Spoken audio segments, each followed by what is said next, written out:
Double leper best team, it's pretty good. Alright. So we said we're gonna go at 125. Sorry. Allergies are destroying me. Alright. Let's see what kind of nonsense we're getting into. Go wide center cam, not today. Not today. Alright, I tested this before and it sounded okay, but if it's not, then just let me know. I got 1.5, you wouldn't be able to understand me at that point. Never center shove. I did on Friday! Starting us off in the A tier is the Jester. Jester, famously called noob bait, as I said, by Moon Moon, which there's probably 1,000 people like, huh? Best stress healer in the game, very cool party buff, very high base dodge, very low HP, and a very strong support class. So we can't talk about the Jester without first... Okay, so I said low HP, which kind of is true, but I'll see if I call that out for Grave Robber or not. First talking about Finale. I feel like that's the biggest dividing line between thoughts of Jester. It's also the biggest dividing line between builds of Jester. But yes, there are those instances where Finale, buffed up, does ridiculous damage, and just completely crushes something, and it's like, haha, you're supposed to be hard. But it's too much of an investment on average, and the situations where you want to use it, by the time you're going to use it, the fight is usually over or in hand. Dude, I have like a 10% stun chance right there. Maybe I have a 0, because he's got 140 stun res, and I just use Stunning Blow. God. I don't even know why I'm harping on Finale. Like, my priorities when I made these were just so bad. Like, what I valued and what I didn't value. I didn't put Grave Robber in S. Bro, check your facts. Fake news. Or you didn't really need it in the first place. So for instance... And this was before I was the Grave Robber simp, okay? Like, this video is what started it. It was afterwards. It's a lot of the abilities that the Jester has that aren't named Finale, buff Finale. They'll buff it for a set amount of damage for 8 turns. So the devs are saying, you know, at best you can spend 8 turns setting this move up, and then you have to burn it. You only get one of them, so you spend 8 turns buffing it up, making it super duper strong. Woo! And then you do your like 200 damage crit or whatever and hope it crits, and that's how you end the fight, right? It's in the name, Finale. The thing is though, you have to invest so much into it. The team has to accommodate for the Jester moving around all over the place. That's a stupid point. That's not even true. Dance teams, there's a difference between like a full-on dance team and like just a team that can get moved around. I'm really curious if I say the same thing for Grave Robber, because Grave Robber is like the same thing. If you do lunge spam, it's team has to operate in position 1 and 2, and she moves around. Even worse than Jester. I don't know. You play Jester, Finale's never your priority. Usually it's just a way to finish the last enemy in normal fights. Yeah. I might. There is Grave Robber favoritism. A little bit. I shouldn't say favoritism. Like, I'm really inconsistent. There are things I talk about and apply to one character that I don't apply to other characters. Big Jester, 1 mob boss deletion for free. I mean, he can, for sure. Because he can do it himself, but they have to be able to function as the Jester goes from like rank 4 or 3 up to 2 and 1. He also has to not die, and then you have to cash out on whatever target needs to be removed. The thing is though, most normal battles, like hallway battles, room battles and stuff that aren't bosses, those fights are usually over by round 4 or 5, sometimes 3, so you don't really need to sit there and buff up the whole time. So in those cases, do you really need Finale? You could say that you do, I'm not saying that you don't, but instead of using Finale, you could spend the last 2 turns de-stressing people. That's also pretty good. You can open with it and hope it high rolls and takes out that squishy target that needs to go, or you can use it to chunk down that boss on turn 8, which again is not bad, but also if you know what the boss is and you're properly prepared, usually your strategy is sustainable enough to where you don't need Finale. Doesn't matter if you end it 1 or 2 turns sooner, if your strategy is unbeatable anyway, or very hard to beat. What file is this where I need a Shambler trigger? In a situation where you need to Hail Mary a Finale because you have 2 people alive, something went wrong. It's not that Finale was amazing, right? Something went wrong. Oh my god, why do I care so much about Finale? That's not the thing. That's just not the thing. It's Battle Ballad. It's Battle Ballad. Wrong back in town? Something went wrong with your team choice? Sometimes the enemy just spammed a bunch of crits and high rolled you, and that sucks. Or you could just chalk it up to my personal bias. He's Ballad on every turn. Probably figured out after however long this video is at this point. I have solo on this team. I value consistency over high rolling, so Finale being able to just absolutely dumpster stuff after a few turns, not bad, but I would rather use buffs, I'd rather use bleeds and stuff like that instead of using Finale to do 1,000 damage, and then weaken my Jester for the rest of the fight if it didn't end the fight itself, which it ideally should be doing. And I feel like we could talk about Finale for 20 minutes, it could be its own video, but I'm not here to do that, but it does have to be addressed before we talk about the Jester, so otherwise... This part is so long. I talk about the Jester for like a decade.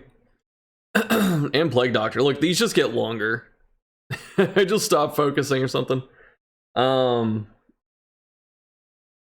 my goodness. Yeah, Ballad sucks though. Jester fanboy detected? No, I hate Jester in DD1.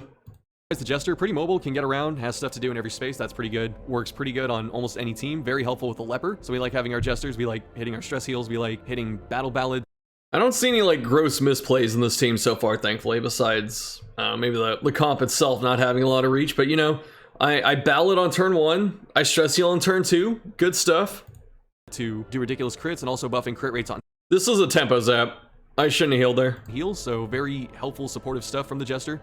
As I said, between of course Finale and Solo and Dirk Stab, you can move around pretty easily with the Jester. Also has some pretty high base movement. And where kill the Madman, dog! Where things get kind of sticky is when you have Harvest and Slice Off. They are two moves that effectively almost do the same thing. They do bleed from the... Because I'm really bad at cropping pictures, and this still kind of happens, so... Like, I don't know why I called it out, like, just to be funny. Like, if I make fun of it, no one else is gonna make fun of me for it. Shuffle of your content thanks to your vids. I won my first ever playthrough with only 3 deaths on darkest difficulty, 2 to the final boss, 1 to Wilbur, and only pig. Yo, congrats, dude. Good job. You'll love to see it. Play solo, you equip Jester with Ballad solo, and that's going off screen, although. Sparring Tune gets dropped, maybe replaced. You can actually throw Tune on, like, mid-dungeon, which is cool. Are you criticizing old runs? It's my old tier list. On a better team without Jester and different choices, even since, or Man-Arm since significantly faster than Leper. I considered making a new tier list. I made one a couple months ago. Made a part 6. And that's where I'm stopping for now. I don't agree that Ballad's a waste of tempo. Dude, I almost used Caltrops on the skeleton. I was like, what the heck? Like, even if you don't need the accuracy, the speed and the crit ends fights a turn sooner, like on average. So that's really good. Tier lists are pointless. They're fun, but they largely don't matter. Spear Leper does everything Jester does, but for the player, is therefore tiers above. Speed doesn't come into play until next round, but it comes into play, like, most fights are an average of 3 or 4 turns, and Ballad's gonna last the entire fight. So it doesn't come into play on turn 1, but the crit does. And then it comes into play on turn 2, and then turn 3, and then turn 4, and the fight's over. Or you're stalling. It's one of those. Take Jester because of the guitar he's carrying. Or I just hit something with Slice Off. I mean, that's fine. You do what you want to. I'm just saying why Ballad's stupid. Slice Off should be able to target 1 and 2. Yeah, that'd be nice. What's up, Seg? Same ranks, hitting the same targets. One just hits 2, and the other hits 1, where Slice Off... Okay, so this is actually a good point to make, though. Like, Harvest is pretty weak compared to Slice Off in this game.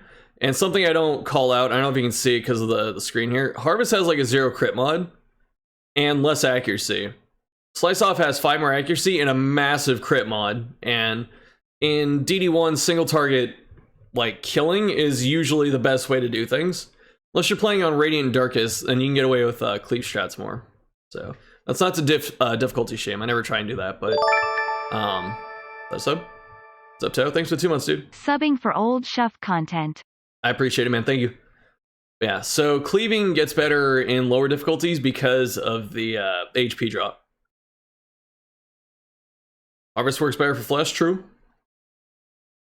Arguably pretty good for Shambler too, because you can hit a Clapper and Shambler, unless Shambler ends up in 2 and 3, which does happen sometimes, and it's weird. Harvest, could you have lots of damage buffs? Maybe. I mean, the on-hit damage isn't that different. It's like 1 or 2 points. But I do value the crit mod quite a lot, because crits in DD1 are, like, really stupid good. off hits one person for more. Harvest hits 2 people for less, but you're spreading out your damage. So it's the one irritation I have in the Jester design is you have 2 moves that are almost the same thing. I would rather just do one or the other, and then I could pick up a 4th move, a different one. Having both of them at the same time feels bad.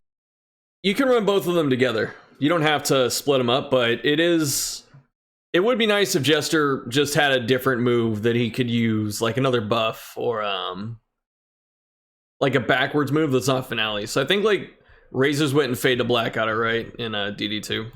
Because you're saying, I'm going to bleed these 2 spots, but neither of them are bad individually. Does that make sense? They're bad together, but not bad individually. And so having something so similar in the Jester arsenal, Echoing March, the same thing is not. Oh man, dude, did you see the run last week? Echoing March did so much work to build around it, so usually just pick one or the other. My point is, it kind of feels like the Jester has a wasted move. Instead of having something else it could have had, it has these 2 bleed moves that are very similar. But other than that, as we were...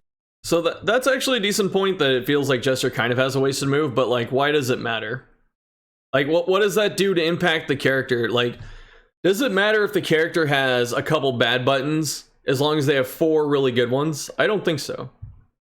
We're saying Battle Ballad, incredible buff, very helpful. It gives the leper everything it needs. It helps all your other characters. When you get to champion missions and accuracy starts becoming a real concern, instead of putting on your various like sun or moon rings or focus rings and stuff like that, you can just bring a Jester and just hit Battle Ballad every turn. Like, that takes up a trinket slot for everyone, basically, as one ability that you can use whenever the hell you want. It's really good. And since it's not a per... Dude, Crusader Jester is a really good dance comp. Battle buff, and it's a per round thing, it can do like we said with Old Bolster, where you can Battle Ballad outside of a different fight and then carry the buff into a new one, so you can still abuse That's a it good that point. way. And then Inspiring Tune is just solid. You can always just hit that stress heal whenever you got a free round. Got nothing else to do. Sometimes you can stall a fight a little bit longer, hit Inspiring Tune once or twice. Here. And the best part about it is not only the immediate strategical use of not having your character stressed out in afflictions and stuff like that, Inspiring Tune does save you money over the long term. So if you're thinking of it from the Blood Moon perspective of limited time, limited deaths, being able to save literally thousands of gold over just time showing off here. with Inspiring Tune, very helpful, very cool ability. I know I said we weren't talking about Color of Madness that much, but there's a reason that the Jester shows up in quite a few of the high wave runs. You know, there's a reason the Jester, when you pair it with the Vestal, you just feel like you have your sustain covered. So it never feels bad to bring the Jester, even in spots where they don't bleed. I should have stalled there. there. Take off your bleed abilities, and if you want, you can go Finale, or you could go Dirk Stab, and you can just spam Battle Ballad and Inspiring Tune the whole time. It's still good. I think this Jester has like a bunch of melee damage. He had a crit dice in the Ancestor Pen too. So I'm definitely trying to like get footage. It's never bad. That's what we were saying before about niches and stuff like that. There's never really a bad situation for the Jester. There's never a time where you go and hit Inspiring Tune or Battle Ballad and you go, wow, that felt bad. That never happens. So I understood how good Ballad was right there. Like I talked about how it's great for like every team and every zone for the most part, and then I never made it a point of contention in the previous skills thing. Are pretty cool. I like all the song references. You got the share at the turn back time, but a lot of stress management. Yeah, dude, freaking Jester. This is like mom's car radio level of references. Tiger's Eye, very good. Even Mockery, pretty good. You can lower someone or everyone else's stress at the cost of someone else's, but then it's basically one Inspiring Tune away from fixing in the next battle. But otherwise, I feel that... Dude, my mom, when I was in like high school, my mom blasted Cher. If I could turn back time, I could find a way. Tiger's Eye and Crusader's nuts. Tiger's Eye is just really good. Sitting in position 3 really does require you to mod Slice Off though. Why would you mod it? Just so they don't overlap as much? Boomer FM? I am kind of boomer, dude. Mike, thanks for following. I like my inventory management in this vid, it's painful. This is before I really was decent at managing inventory. Which I'll get DMCA'd. Did I sound like Cher? Every rose has its thorn is probably the best camp skill form if you're going for the stress management. Otherwise, I mean, how can you say one of these is the best? They all do different stuff. And they're all like good in their own ways. Like Tiger's Eye is insane. That's 8 crit. That's 8 crit for 3 points, dude. That's nuts. It's Tiger's Eye, but still very good camp skills. Splash trinkets are all pretty good. You got some bonus to bleeds, or you got some defensive stuff, or you got crits, you got stress management. So it's really, what am I doing? Wanting slice off range? Yeah, that's cool. Doing DPS, I have 2 or 3 choices for that. Am I doing support? I have a couple choices for that. He's pretty good with some neutral trinkets. I used to put the Ancestor's Code on him, which gave him the plus 15 dodge. You know, he didn't care about the minus 10 stress, so his base dodge was like 50, right? So you don't even need the Antiquarian spamming vapors or whatever. You just have your Jester at baseline. Y'all don't know these old classic songs like Cher? Pity. 50 dodge, which is actually pretty solid. His Crimson Court set really supports his stress lowering and finale because come on, man, you gotta bash this. This set is, the finger bone's actually solid, but you have to bash like how crappy these two are.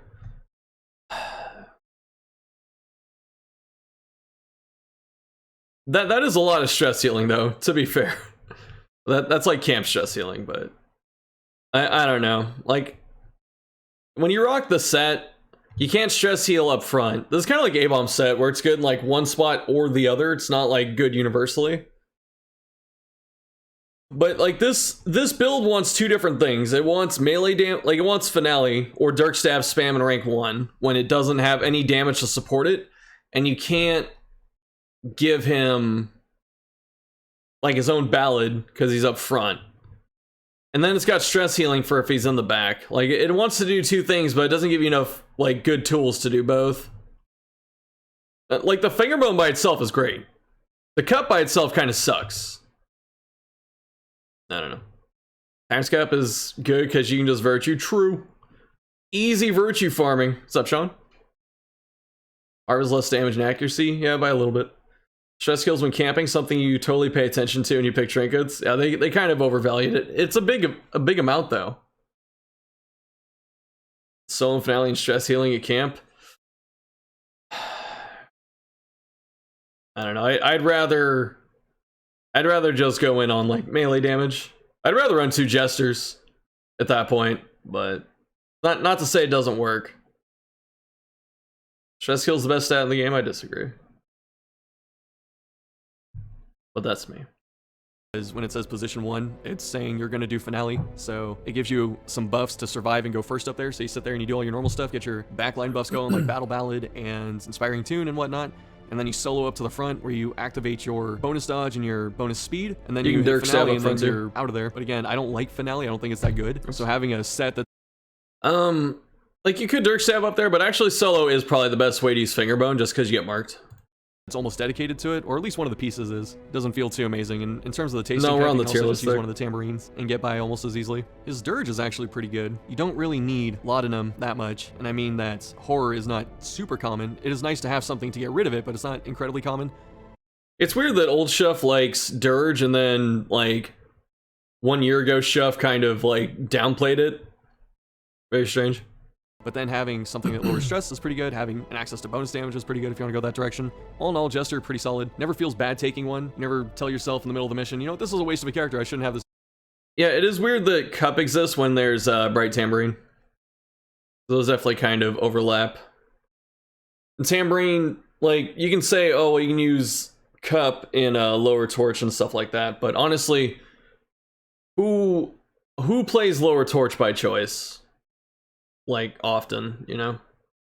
Like, Lower Torch is something that you find yourself in either by choice or by, like, some horrific mistake. Stress skills when camping is more with the set than the tambourine, but, like, you're doing, you get, like, an extra, what, 13% with the Cup? Or is it, 8? I think it's 13. And like the set bonus only activates at camp.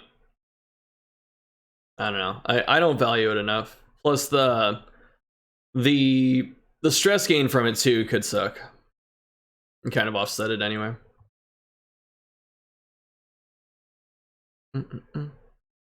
Right, Tambourine heals for 1 less stress than Cup. There you go.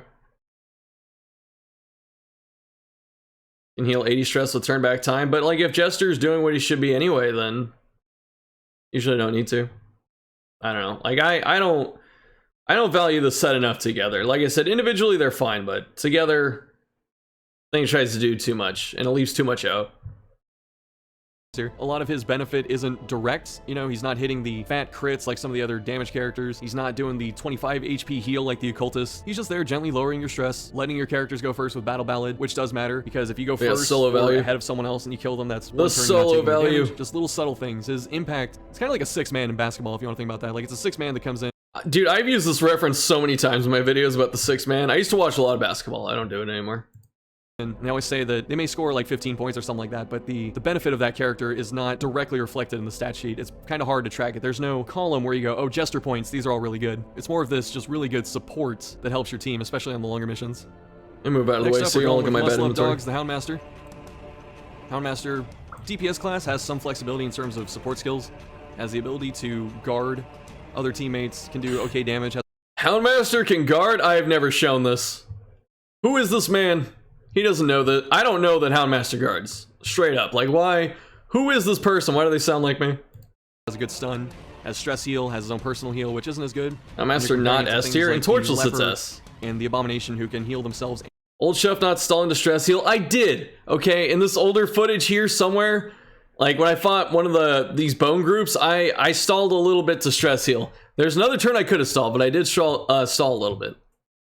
Was I as proficient at it as I am now? No. Did I care as much? Probably not, because if I know me, when I was recording this, like, I'm just playing teams like for one mission to get footage, and I don't really care about how fast it goes. Or I do care about how fast it goes, but I don't care about how well they do by the end of it. Also, Mortar Seal Fledge, Old Chef doing things. And their stress. Having an ability that just does HP heal doesn't feel that great. Baseline stats are pretty good. Moderate speed, pretty good crit, pretty high dodge. Did I don't know if I bashed this speed on someone else, like Bounty Hunter. I got 7 speed. Considering it's this flex pick of a mid-range or a frontliner. Kind of low on the HP front, but it's okay. Pretty low on the damage, but it's got bleed on basically all of its attacks besides its stun. Doesn't usually need help in whatever team you put him in. He likes Mark. He can... Baseline stats are good, worst damage, I know, dude. Whoa, that was loud. Gamer guy, thanks for the prime, dude. I appreciate it. Yeah, I hope you're enjoying the DD one. I did bash BH for his speed. Look at this, dude. Oh my god, I'm inconsistent. That's like the worst part. All his attacks are bleeding stun. What, Bounty Hunter or Houndmaster? I guess Houndmaster, right? Yeah, Houndmaster. Everyone has tier except Musk, who's in Z. Yo, Zeta tier Margaret, dude. Mark himself, but he's one of those characters that you can just drop him in and he just stun him. Do what he does. It's gonna be send the dog at people, hit those bleeds, sometimes hit a party skill, sometimes hit a stun. Doesn't really need anyone to set him up, doesn't really need anyone to help him, so he helps out everyone else. One of his most unique factors, which is sometimes his most annoying, is his dog treats, would be R. He doesn't, I don't know, he does like people to set him up, you know, he gets that bonus damage and stuff. And the dog treats clogging up your inventory does suck. And if you take multiple Houndmasters, the treats don't stack. I don't understand that much, dude. Do a second Houndmaster instead of Vestal. What, in this team? I think it was before I really valued Flagellant as a healer. Houndmaster, Bounty Hunter, homies. Bounty Houndmaster.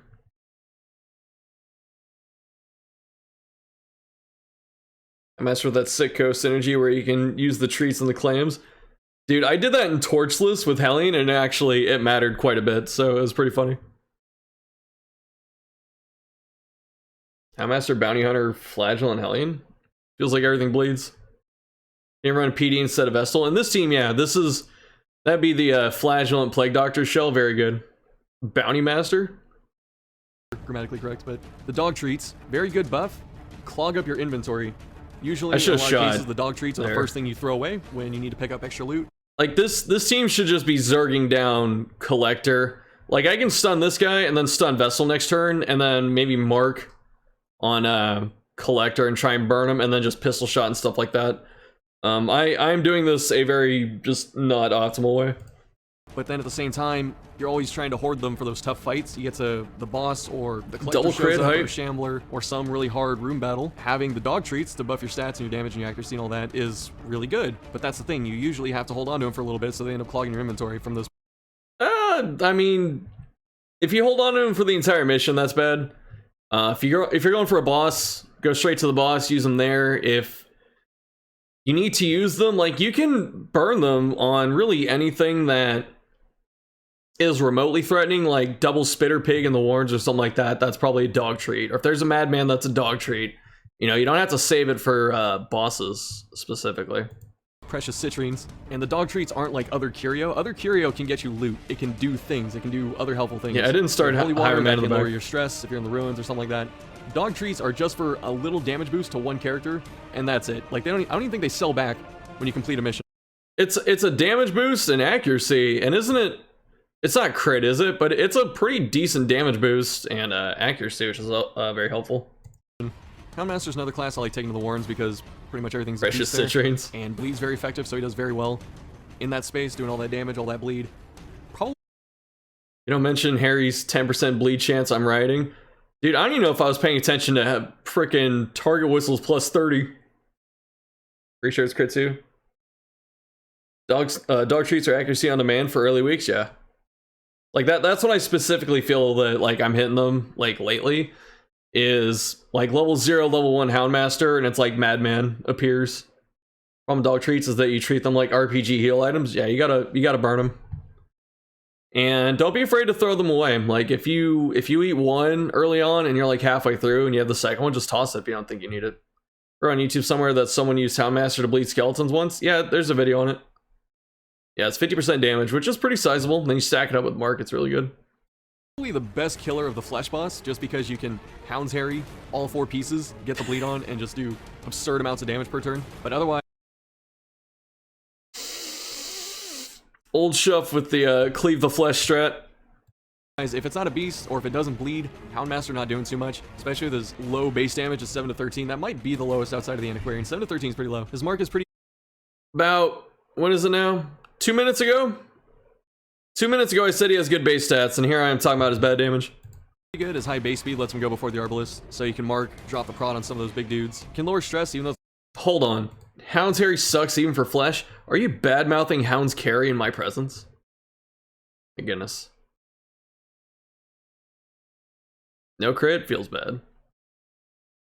It's randomized, it's still in your favor, and it hits the whole party, so it's really good. Guard Dog buffs his dodge, guards an ally. Pretty good. He doesn't care about protection. He's not taking hits. He doesn't want to get hit at all. Then his self heal I feel is actually pretty bad. I still slot it sometimes just in case, because you need an emergency heal from time to time, but other... I still hate the self heal.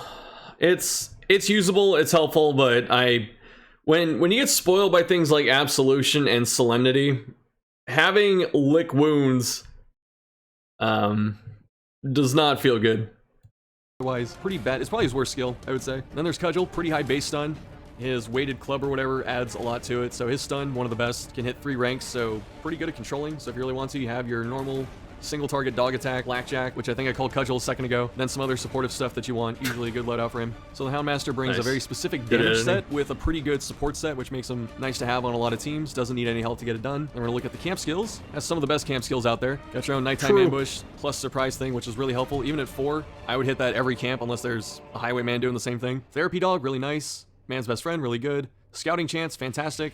4 points kind of hurts, but it's also bonus 30%. So if you're really trying to scout or support, I think I undervalued scouting at this point. This move is fantastic. Like, all of his skills are good. They're all just really good. Like, when should do restoration or buff his dodge? Yeah, that'd be nice, for sure. Like, you know, in modern times, probably resto, but dodge wouldn't be bad either. Self-heal is basically Divine Grace, but it's self-target. Yeah. I know, like, the reason it's kind of meh is because a lot of times it's just better to stun something or maybe guard something and dodge. Because the enemy's still wasting a turn. Old Chef correcting himself with on-screen text instead of just cutting out mistakes. Yes, actually. Damn. Definitely a weaker content creator back then. surprise enemies or deal with stress, the Houndmaster's got it covered. When we get to the trinkets, we see a little bit of bias for the Bounty Hunter because the Agility Whistle is the same thing as the Bounty Hunter trinket that gives 4 dodge and 1 speed. They're both common quality, but for some reason the Houndmaster has the minus 20 debuff, and it's just like, hey, What? Yeah, why is that, Red Hook? Need to interview Barassa and Mr. Sigma to have them explain this. Like, wow, I hope Darkest Dungeon 2 is going well. And then we like chop it up for like 30 minutes. And then I go, ambush question. Why does Agility Whistle have minus debuff resist and the Agility Talon doesn't? And Tyler's going to be like, I'm not ready for these questions. You didn't say they'd be here. And then he's going to like rage quit the Discord call. I'm going to make a big stink about it on Reddit. Let's see if I talk about Scouting Whistle. This is before I play Torchless. I'm probably going to talk crap about it. I can just feel it. Chris gets shuffled to the back. What about base game trinkets? Never uses healing skills trinkets. Does he even actually have good ones? The CC set? That's the only one he gets. Do that movement again? No. You can go clip it or something. Master probably a little better than the Bounty Hunter baseline, so you're gonna have to hold this debuff resist penalty. But otherwise, all the trinkets pretty good. Situational, obviously. Build. Why does that matter? Everything's situational in this game, for the most part, unless it's just like focus ring. Situational as well, but you can do something cheeky like the protective collar and then guard dog and stuff like that. You don't care about your damage at that point. You just have like 60% dodge or whatever. Spike collar pretty good if you're trying to just squeeze out all the damage you can. Which actually, I kind of hate spike collar. Like, this analysis is okay. I just went right past Scouting Whistle, didn't I? Actually got nerfed. I think the way the healing was done on it before was different. I don't think it had the minus 50% healing skills. And this Crimson Cord set, one of the best, I would say. True. Don't really care about stun and debuff resist. Those just don't come up too often. Debuff does come up a lot, but stun, kind of whatever. But having... No, stun's pretty devastating, but the other side of that is that Houndmaster, you know, you can, like, dodge guard and stuff like that, so maybe you won't get hit by it. But stun matters. Kind of sucks, but this is like one of the best CC sets. It just gives them everything. Even buffs up crappy lick wounds. Bonus scout chance, 25%. You don't even need the set. I would just use the evidence by itself. Having that scout chance, having that minus surprise chance for 10% stress on someone that's going to be doing killing anyway to get minus stress, really good. I overvalued plus stress on trinkets. At least plus 10%. Like plus 15, plus 25 and stuff. That's when it starts getting dicey. Yo, Tanga, thanks for the gifts, dude. Appreciate it. Congrats to the 2 people that got them. I'm covering Ackies. Hold up. And I'm back up here. Both colors are good for different stuff. What? Protective and spiked? Houndmaster has 2 trinkets that give minus 20 debuff resist. Tinfoil hats on. Oh, he does, doesn't he? Okay. Okay. So the running joke is that Chris Barassa hates dogs. We agree on this. So today I was listening to Wayne June narrate The Incredible Mountains of Madness by Lovecraft. I'm like 2 hours into it, and Lovecraft kills like all the dogs in that story. Is Chris just taking after Lovecraft and hating dogs? I don't know. Conspiracy theory, perhaps. Because Target Whistle has plus 30% extra debuff. Yeah, Target Whistle is just... Why?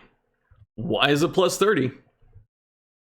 And then, if you do get the set effect, he sets himself up with the bleed chance, or rather the bonus damage against bleed. I love the CC set and then spamming Hound's Harry. Very, very good set, especially when compared Doesn't mean it's optimal, but I enjoy it. I like seeing crits on like 2 or 3 things at a time. to some of the other ones out there that aren't that good. I'm looking at you, Vestal. The Huskfang Whistle, okay, as a trinket, it's really trying to tell you to guard an ally every single turn to keep use of that bonus duration and to offset the minus dodge already. And the bonus bleed chance coming off the dog treats kind of feels bad because it already feels bad holding on to the treats dogs, longer than you want to. And then it's saying, hey, you get a bonus if you keep them. And it's like, yeah, but I don't want to. I just kind of want to use them for the big threat in the mission and then just not worry about them. And I don't have a lot of experience with Huskfang, actually. I've only used it like once, I think. That's a lot of bleed skill chance. That's a lot of bleed chance. I think this came out after someone did the Bleed the Skeletons video, because this would... I think they used the Shrieker trinket to do it, and I think this would just obviously be better. You can get like plus 80% bleed chance or something like that, which is nuts. Just weaken your trinket, which kind of sucks. Otherwise, the Houndmaster feels good. It's never bad, and it's kind of weird because I'm putting it in the A. You probably make a case for like a high B, but the baseline... Yeah, I don't understand the minus 10 dodge on that for a dodge tank. It's not like the end of the world, but it definitely is like, why? Kind of sucks. Like, why isn't it minus 10% HP or something? That would make a little more sense. Kid is pretty good. His only real weakness is his low base damage being 7 to 13. Otherwise, brings a lot to the table. A lot of scouting, a lot of anti-surprise, which is really good. Bleed, which is, I would say, better than Blight as a damage type. And a good selection of trinkets makes them pretty flexible. Get to use whatever you want with them. And I always feel like I bring Houndmaster a lot to things just because it's solid. Even though nothing it really does super Omega WoW impresses me. I hope the... He's got bonus damage against beast targets, and that's like half of the crap that matters in the game is beast. Suspense and the tension are mounting. As we get nearer to the end, you're probably like, I think it's this one gonna be at the top. Or it might be this. You probably already know. Or you're really good at guessing. Or you skipped ahead in the video and you came back. Either way, I'm gonna go with the next one, because we're not at the top yet. It's gonna be Hellion. A class that's like in the same vein as Houndmaster, where it never feels bad bringing it, and you can always make use of her, and she is fun, but she doesn't have that overwhelming presence right? Like the Houndmaster is kind of the same way. The Houndmaster is just solid. He does. Okay, no, that's a complete fabrication. Hellian's got a very overwhelming presence of I kill everything very quickly and I reach everything without issue. And I have double stuns and I can stall if I need to. Does everything he wants to do well. And there's one point I forgot about the Houndmaster, that the Beast archetype is also very common in the Darkest Dungeon, so that makes him a little better in there too. But the Hellion is this mix of kind of pretty good as a frontliner, has some controlling options with the double stun, does some pretty good damage, has really good reach. I would actually say, even though she's in the front, she has this weird mix. At 46 HP and 30 dodge, she has that Bounty Hunter Highwayman kind of stat line there. This is, okay, you can really tell I don't understand the stats here. She's got like mid-tier HP and then like 30s like top dodge. And then all of her defenses are like 40s, like the three that matter or whatever. Like, this character is just nuts. And she has 6 speed. She could probably have like 5 justifiably at level 5. If she has like 7 or 8 speed, she becomes an absolute menace. And we have like Bruiser, freaking 10 to 19 damage and 9 crit. Like, this character's nuts, statistically. But then she has 6 speed, which is pretty garbage. So that's kind of like this midpoint around Crusader. A little faster than Crusader, but so she's got DPS type of defenses, but then like tank type of speed, and then also Crusader level damage at 10 to 19. That's a little bit higher than Highwayman, which you haven't been able to figure out is probably our metric for melee DPS. But she puts out some pretty good damage, usually goes in the middle of the round instead of first, which kind of hurts, but then also does a lot of damage, and she has a lot of reach, can do some bleed, can just do some strong-ass melee hits. And I said this in a video when I was talking about the Darkest Dungeon 2 trailer, I was talking about the Hellion. At 6 speed, it's kind of, that's like her big drawback, and she should have a flaw. But I feel like if she was at 7 or 8 speed, if she was at 8 speed, she might be on like the cusp of S tier. But if she had 8 speed, like by default, she'd be even more broken than she is now. Like, hands down. Such at 6, that's really the only thing holding her back right now. If we look at her moves, she definitely likes being up front, usually slot 1, especially with her camp skill that we're going to see in a sec. But her pretty good base damage does a great job of smashing some of those frontliners. She can reach that middle rank with if it bleeds. Iron Swan is one of those weird ones, because when you... Dude, I put that picture on Reddit. I was so proud of it. I literally just put her face over the Black Swan poster. First start playing, at least this is how it was for me. You first start playing, it's just like, it's the same melee attack, but it hits the back person. I'm thinking, why is that good? But actually, the reason it's good is because all the soft and squishy targets are back there. That hits those cultists, that hits the goblet bro, that hits the pink fish, that hits the stupid puking pig dude. So Iron Swan, pretty good at that. Usually, if it high rolls, can one-shot a lot of those. And with just like one damage trinket, she's pretty terrorizing against those backline, or that backline person. Really helpful against the Prophet. That's another character where she can just sit there and melee him in the back for free, which is really nice. Her double stun is really good. It's up there with the Plague Doctor. The Plague Doctor is the only person that can... I'm talking about all these good things about this character. Like, she has reach, she has damage, she has double stun, and I'm like, A tier. Ridiculous. And also stun 2 people at once, so a really fun team that you could run is having the Plague Doctor, and then the Hellion. They could have like quick draw or something. You can just stun the whole team on turn 1, and then just take your pickings. If it bleeds, pretty standard as bleed, pretty good. Breakthrough, more of a movement skill than anything else. You don't want to do this for damage. And that's her other big weakness, is she doesn't have really good movement. Her base movement is just 1 space forward. She can't move back. She can only go forward, and it's only 1 at a time, which, if positioning... I do wish she could move back. Like, I kind of understand why. But it would be... I would like this character even more if she could move back 1 space, because sometimes you just want to. And she doesn't have that option. Happens, it kind of screws her or whoever else because she can't get up quickly. So if you're expecting that, use breakthrough, at least do some damage on your way up there. And that all ties into her kind of... Hold up. To be fair, in one video, Tyler Sigmund says Hellion was supposed to be an extremely effective warrior. He shows like a table with Hellion, Bounty Hunter, and Merchant in this order of battle effectiveness. Okay, that's cool. I know, like, Hellion's almost dev bias level sometimes, it feels like, because, what is it? In Discord, Hellion is Tyler's avatar, but if they used her to start with, that makes sense. Shuffle FM in this order of effectiveness. Oh god. Maybe dev bias with Hellion, but at least it's warranted. Gimmick mechanic of using her strong skills. Well, I say strong with air quotes because breakthrough is not a strong skill. It's just a movement skill. Just rush remove the minus damage buff. That'd be nice. You know, her yell and her bleed out. And then you can use Adrenaline Rush to buff it back up, so it's not, you know, as crippling. But usually you don't need it. You can just get by. Okay, whoa. Sub. What's up, Pansy? I'm here and I bring 15 months worth of subs. What's up, dude? How you been? I appreciate the 15 months. Thank you, Pansy. Old Chef did not use bleed out, so anything I say about bleed out in this video is based on ignorance. D2 Helene's God. D1, she's what's strain 9? What?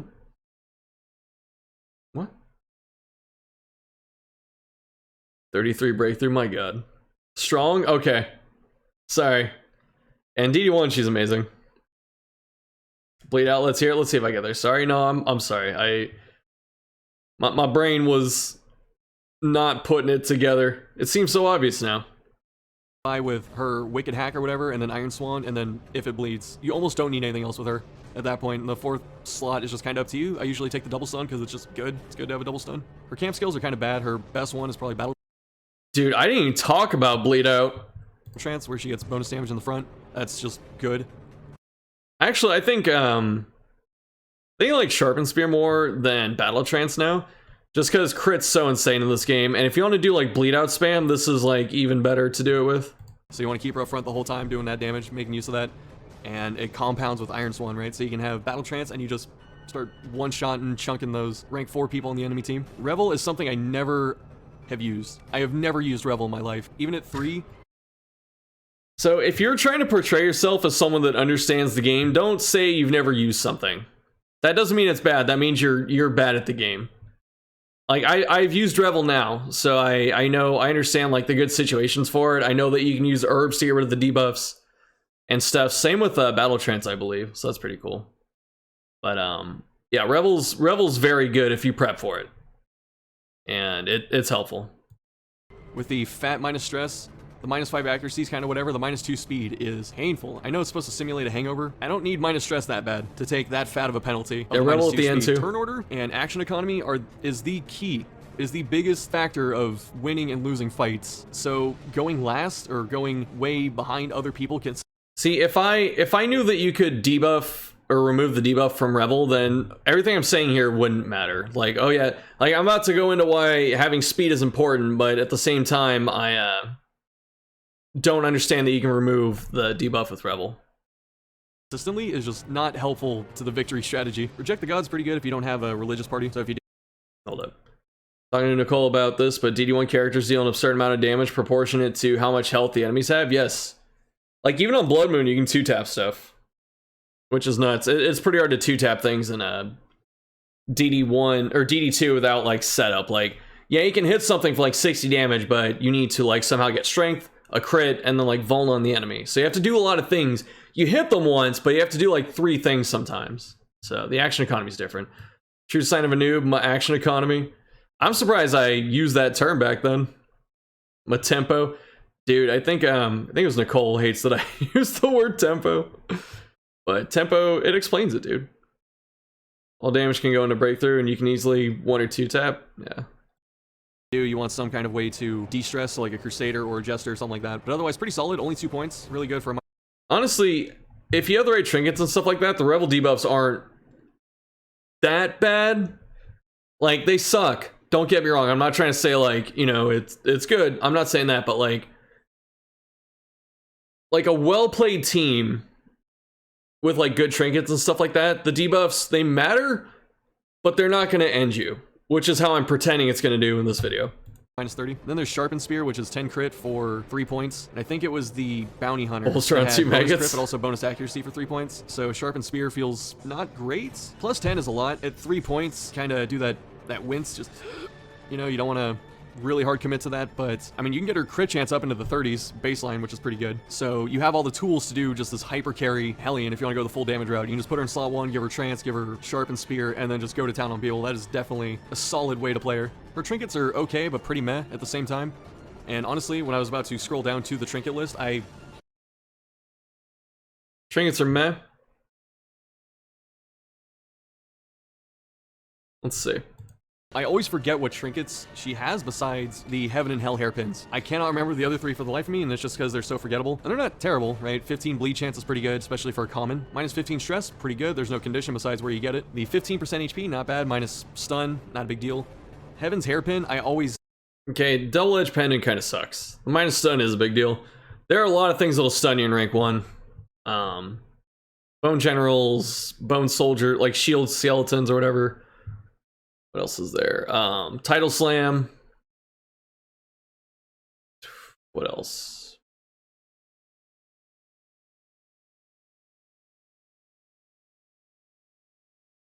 Forgetting some stuff, but there are a few things that can stun you, so this does matter. And the hairpins are good, but bleeding pendant's actually pretty good too.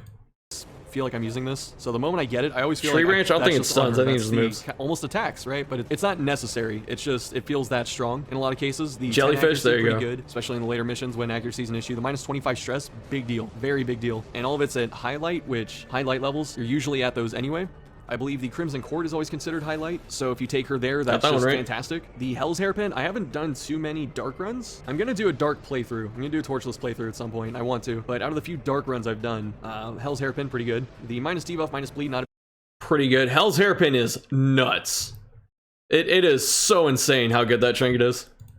Big deal. The 10 crit, huge. 15 accuracy, pretty good, because all of the dodge chances for the monsters goes up when it gets darker. So if you're going to do dark mode runs, Hellion's pretty good to take, especially with that thing. And since crit chances are going up and her crit... Does dodge go up in torchless? I don't think so. I could be wrong. It's been a while. Crit's already pretty solid. You buff it a little bit, and then you have that hairpin. She's sitting at like 50 crit, which is fantastic. You can just start blowing people up. The Crimson Court set is another, I keep using the term, the high rolly kind of thing, where she has... There's nothing high rolly about this. This is like... It's so consistent. It's just static buffs. To be low HP and not dying, and then you just... It's very easy to get, like, to sit around 50, like 50% life, and not, like, be in too much danger. It is very easy to get plus 40% damage out of this thing. Get a bunch of buffs, ridiculous damage increase. Like, that's huge. Just being under 25% HP with a war paint for damage at max would be like... Doesn't increase dodge, there you go. 27-ish around there. That's massive. That's past the leper. The 10 stress, whatever. And then it covers all the other bases. She gets a little extra dodge, a little extra accuracy, bleed chance, death blow, speed. I think I said speed twice. Healing received, 15%, not game breaking. So it's a solid set. You just have to play dangerous with her HP. You don't. Which I can see... You don't have to play dangerous with this. Even if the war paint doesn't activate, 7 dodge, 7 accuracy, 2 speed, bleed chance, DBR, this is already good enough. This is just like a bonus if it goes off. Sitting under 50% pretty consistently. Sitting under 25, I'd be a little nervous. So if you kind of want that razor's edge with her and maybe the flagellant or something like that, you definitely have the tools to do it. Thirsting Blade, kind of scary, because you take some self-harm, and then your bleed... Oh, no, that's not even true. Like, this trinket's insane. It's like one of the best in the game. Like, you get accuracy, so you're probably not missing with this thing outside of, like, Iron Swan on a Madman. Maybe. I don't know the numbers offhand, but bleed resist, this doesn't, like, this matters, but not too much. The 2 speed, you get a bunch of crit against bleeding targets. Like, this is so good. And then if you want to bleed out spam, you're gonna just annihilate whatever's in front of you. This is also lower, so there's a very real scenario where you could self-harm yourself down to low HP and then a bleed could actually threaten you. That's kind of scary. But otherwise you get... That's a pretty niche scenario. Before she needs speed, right? So you get some extra speed, the +2, and then you get some extra crit against bleeding. I wouldn't use it to set herself up. It would be more if I used a Houndmaster or some other bleed class. See, you can tell I did not use bleed out. Like, I don't want to set her up. Like, she's slower than most of the other bleed characters, but then also bleed out spam. Bleed out spam is a thing. For Flagellant, starting to see a lot of synergy between them. I don't think the attack miss thing is going to be a big deal with the +15 unconditional accuracy, so it's a pretty good DPS weapon. You know what I put in Esthetic? Potentially min-max. You could actually use like the Thirsting Blade with the Linus War Paint and kind of self-harm your way down to low HP potentially, but it's pretty inconsistent, but it's there. It's like a little synergy I just spotted. Otherwise, your trinket's pretty solid for the most part, even if a couple of them are forgettable. So the Hellion occupies the spot of a solid frontliner because she can stun the other frontliners, so she's not as threatened by them. Then she can pick off people in the back, which is pretty nice. She has bleed. She has... I put MILF Quiz in S.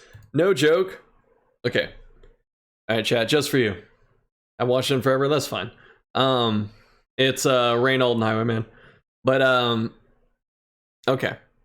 So maybe for Twitch, I don't know how we're gonna do this, but what I want to do is, like, if I ever get to 500 subscribers, maybe when the channel gets a little bigger, I can make that an actual goal.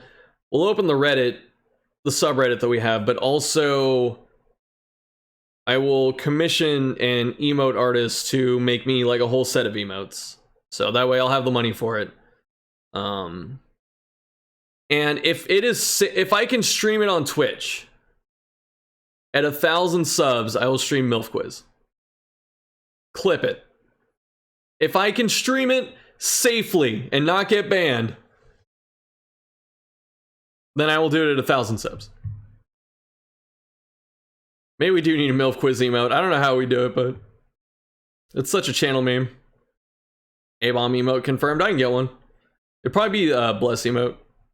Hype is real. Well, it's a long time away. Because I gotta put some work in again, like, you know, a bigger platform. Like I say, clip it if you need to.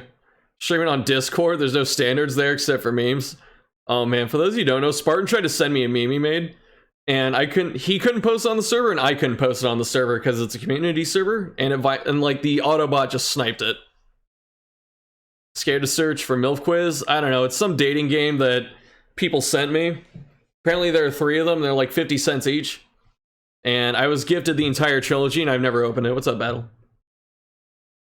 Versatility in her range. As I was saying before, how accommodating does the team have to be for her? Not very, they just have to let her sit up front, which is basically what the leper's doing. And you might be saying, well, if that's like the same weakness they share, why isn't she lower, the leper higher? And I would say that the leper just hits rank 1 and 2. That's all the leper. Oh my god, leper has no reach, so leper bad. Shuffle! Hellion is better than leper though. I'm saying it.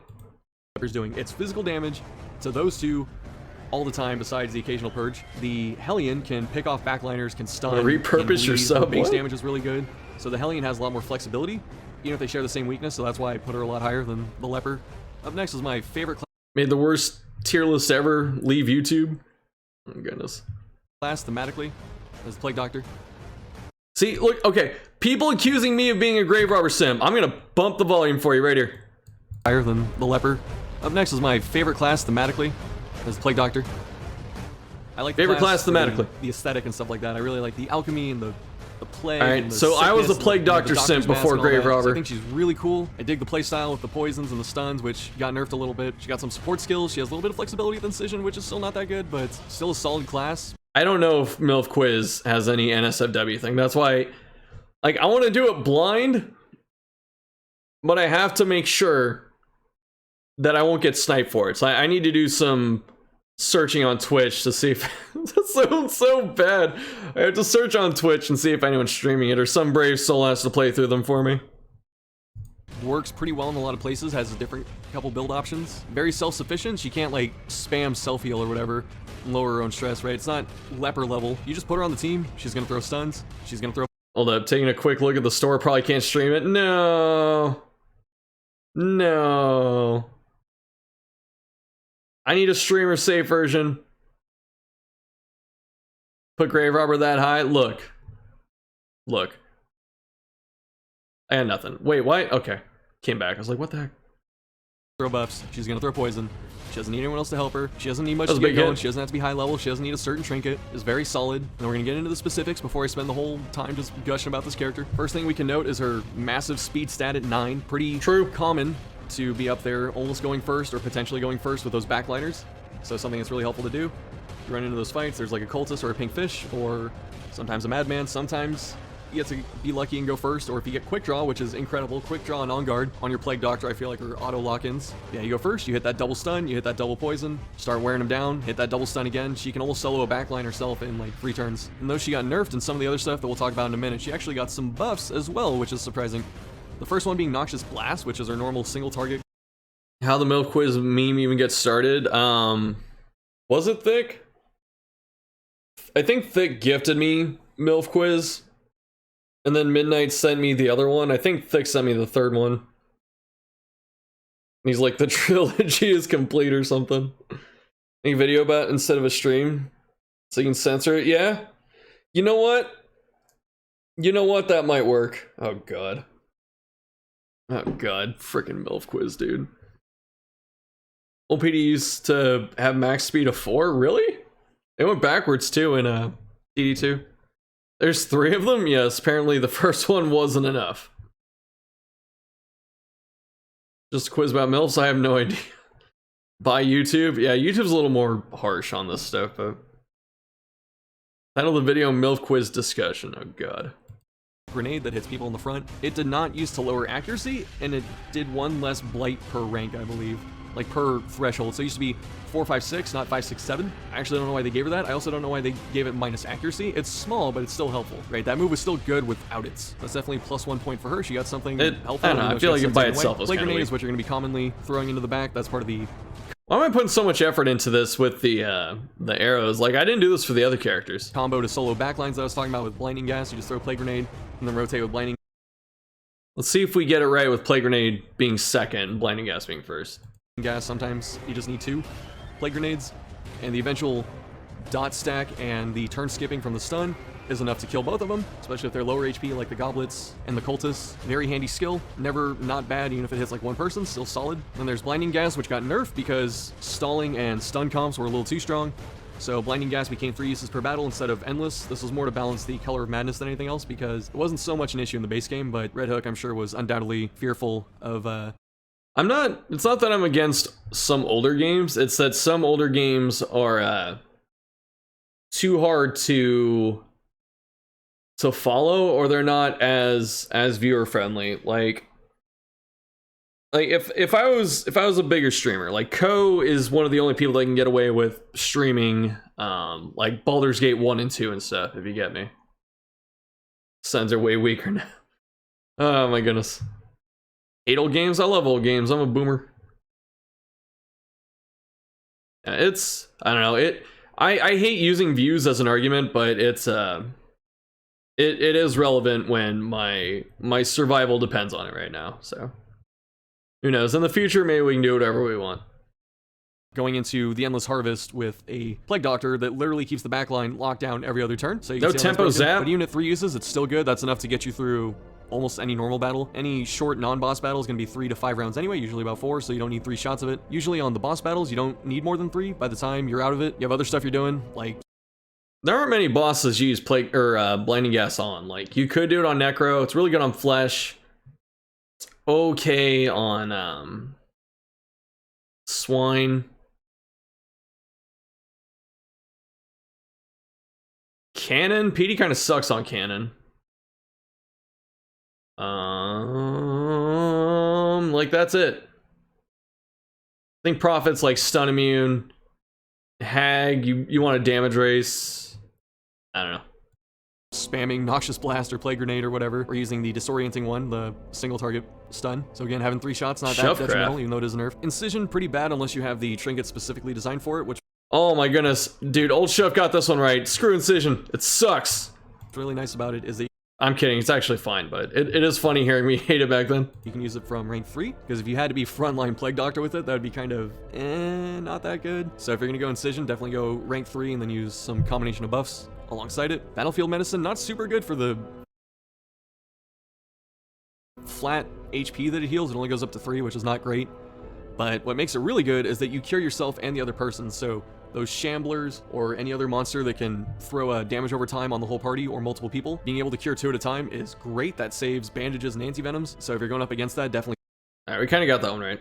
Slot it. And even though it heals for a small flat amount, you have to think of it like the other way. You know, if the blight is doing 2 damage a tick and you heal it on yourself and the other person, yeah, you healed like 2 damage from the skill itself, but then removing that blight or whatever from both people, you just healed, I don't know, around 10 damage, something like that, retroactively, not retroactively, proactively, which is really good. So don't sleep on Battlefield Medicine, even though the initial benefit of just going, oh, I got +2 life, that's not great. Look at it kind of from the long-term perspective. Emboldening Vapors, 2 uses per battle, still a really good damage buff. You get the plus.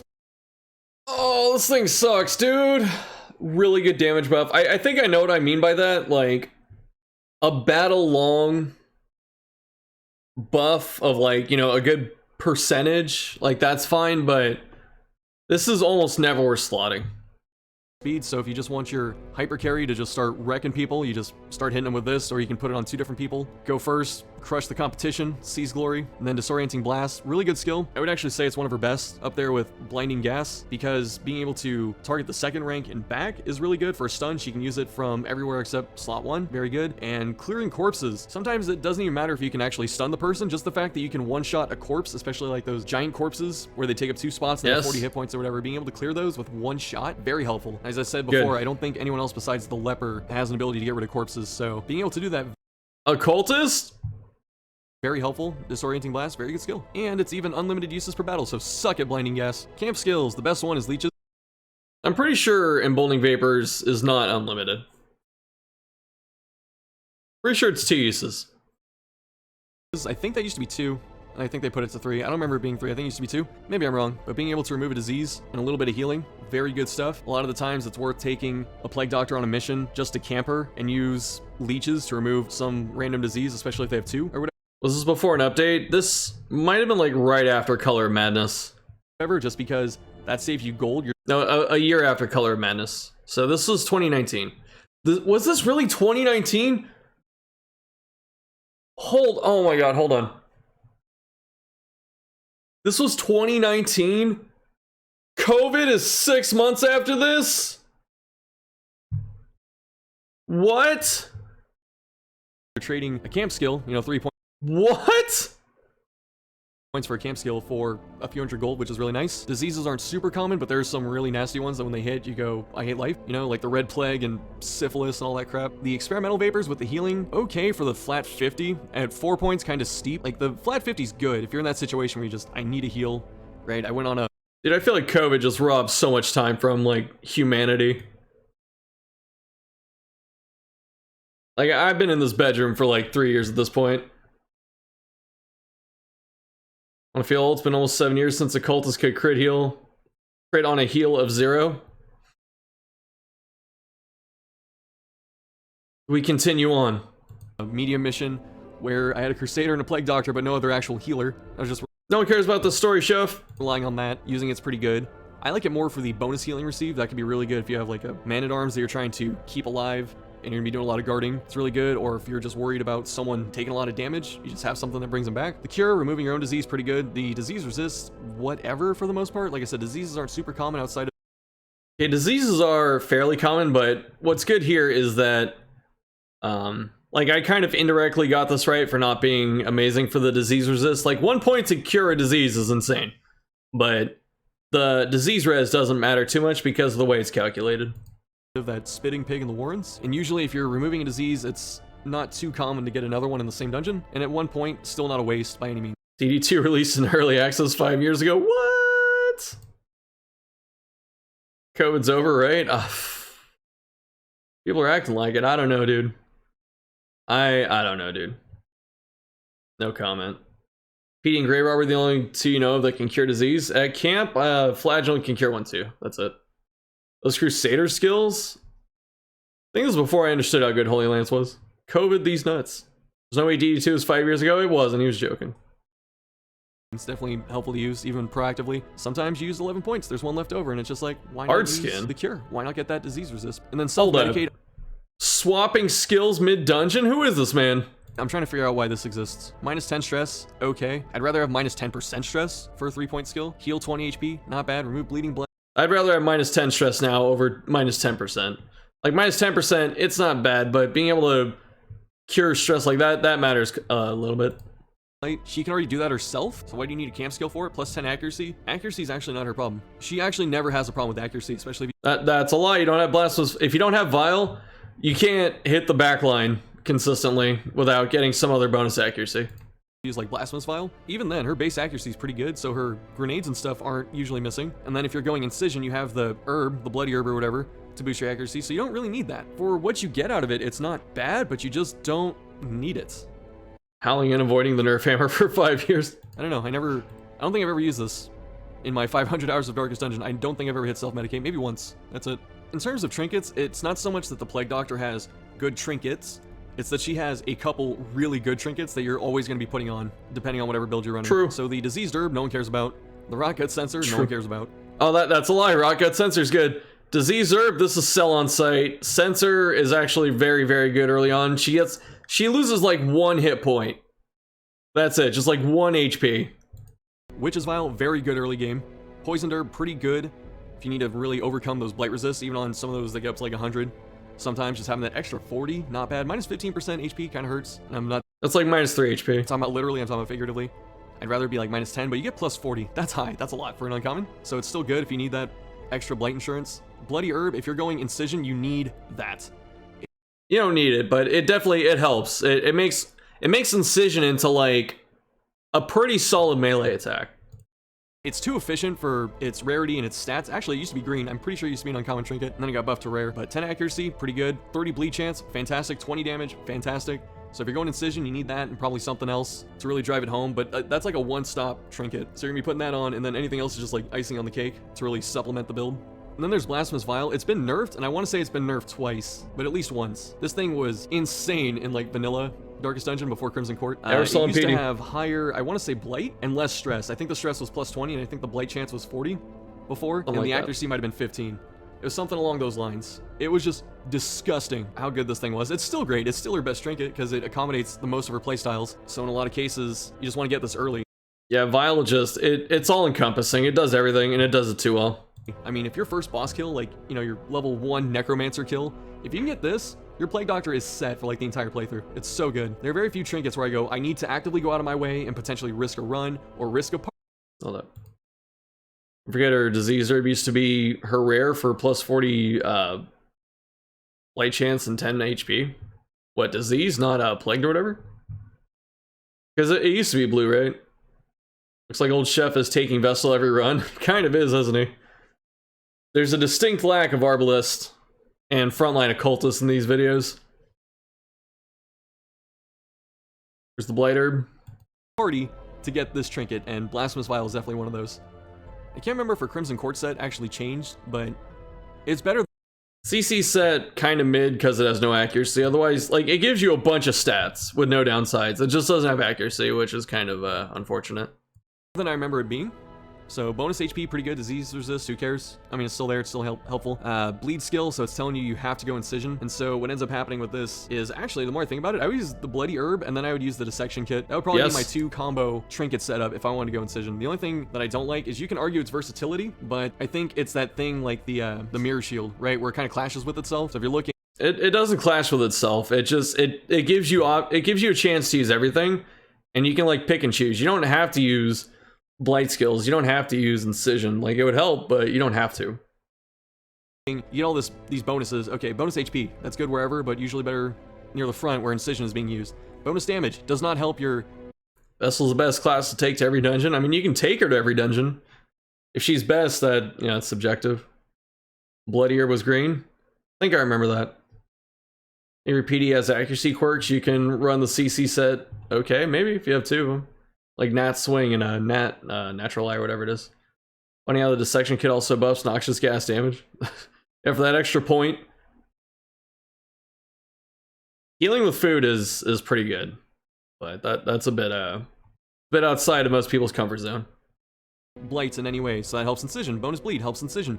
Bonus blight chance. I'm not blighting, I'm incisioning, right? If I'm going in there trying to hit bleed, I'm not trying to hit blights. Bonus stun skill, pretty good. 15 is still solid, so the only really wasted stat on there is the blight chance, but you don't get any bonus accuracy either, so you gotta hope that your base accuracy is good enough. Okay, some of the logic isn't holding up, but like overall the analysis actually kind of got this one right.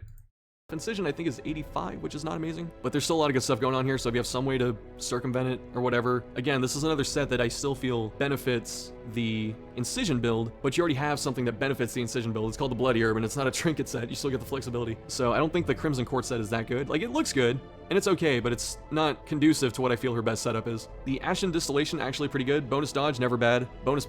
Distillation's insane. This is probably this is probably the best trinket she has after, Vial.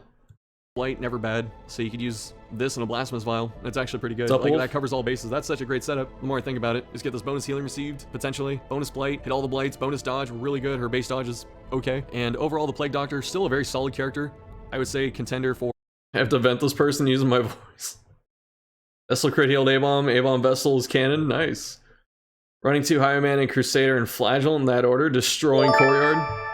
Yo, what's up? Thanks for the 2 months, Wolf. Are you watching an old vid? Yeah, this is from 3 years ago. This is my first tier list, which I've revised this like 3 times since then. But it's fun to go back and meme on myself right now, just because like there are a lot of issues in here, and I'm a better player than I was when I made these. I'll say that. Like, Gaming's useless because she already has 35% blight chance. What, Vial? Or, Distillation? Enemies are in almost every dungeon in his challenge run and converted you to the Church of Vestal. She's effective. For sure. But there are a lot of other things you can do too that are arguably just as good. I don't know.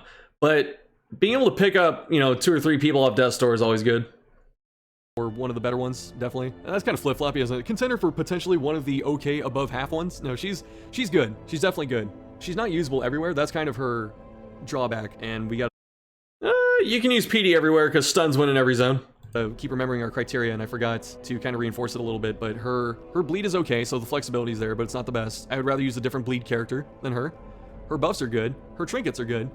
Her blight stun archetype is fantastic. Wherever that works, it is so good, to the point where I'm not sure why you'd want to use anything else, but... Yeah, the Vestal playstyle is really that bad? What, like bonking people? It's really hard to justify not using the backline combo. So like Judgment, Stun, and then the 2 heals, those are really good. Illumination depends on who you talk to. I don't like it that much. Like I would say backline Vestal's the best, rank 2 Vestal's the second best, and rank 1 Vestal is kind of ass. That's what I'd say. What do you want, child? Been so needy. He's wanted so much attention lately. Damage buff is too slow for bonk, pretty much. A lot of times when I put Vestal in rank 2, I find myself stunning and healing, or group healing more than anything. Frontline Vestal isn't bad, there's basically no reason to run it, pretty much. Pretty much. Like, the advantage of rank 2 Vestal is you get like a rank 2 stun, and you get the group heals still. So you can run more unorthodox stuff. It's runes only. You can make it work other places. Definitely better in runes though. Yeah. Oh. Hold on, Echo. I can't hear.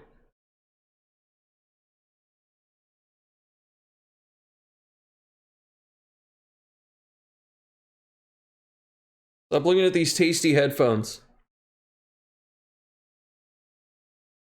The options are there, which is why she is solidly A tier despite the nerfs. Oh, I forgot to mention this. So before I was always teasing about like the 3 top characters, this was the other one. Back when you could use Blinding Gas unlimitedly. Is that a word? That's a word now. Shakespeare made words. I too make words. But back when some of the other characters were not buffed and the Plague Doctor was a little more ridiculous. Don't laugh at yourself, Chef. Not supposed to do that. With her unlimited stunning and her unlimited emboldening vapors or whatever to give damage and speed. I said she was an S tier character. I definitely felt she was. Especially when Blasphemous Vial was still absurd, not nerfed. You could even see, this has changed. I feel like she's S tier once more. Take her into places like the Wield and consistently hit blights with no problem. So maybe you've noticed, maybe you're really up on your darkest dungeon, but the Plague Doctor's had a lot of various nerfs. She's had items nerf, she's had abilities nerf, she's had system mechanics nerf, like her and the light into zap, yo. So there's a reason they had to keep hitting her.